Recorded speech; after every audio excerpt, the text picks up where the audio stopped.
سلام، من اومدم یه توپک خوشمزه با موادشون که بقیه رو بگم درست کنیم. پنیر چدار اولین بار در دهکده چدار انگلستان تولید شد. خب برای توپکامون اول پنیرها رو خرد میکنیم، پوره سرد سیب زمینی رو بهش ژامبون اضافه میکنیم، جعفری، پودر سیر، پودر پیاز و نمک و فلفل.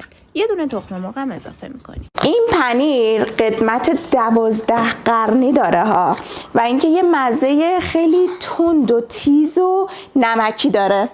خیلی خوشمزه است. پنیر چدار اینجاش یه کوچولو زابی است. زاویه.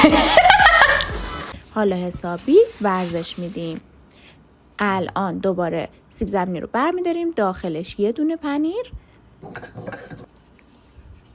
حالا میغلطونیم توی اول آرد سفید، بعد زرده تخم مرغ، بعدم آرد سوخاری. تکرار میکنیم. داخلش رو پنیر میذاریم، آرد سفید، زرده تخم مرغ و آرد سوخاری. میره واسه سرخ شدن. رنگش رو نگاه.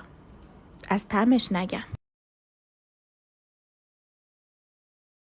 توپکای خوشمزمون آماده شد.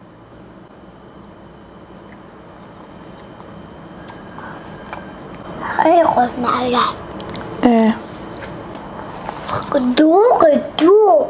خلاصه که این توپکا رو خیلی بهتون توصیه میکنم، خیلی خوشمزه است. پنیر چدارم که پر از کلسیم، فسفر، پروتئین و هر چیزی که بدن لازم داره هستش. از دستش ندید.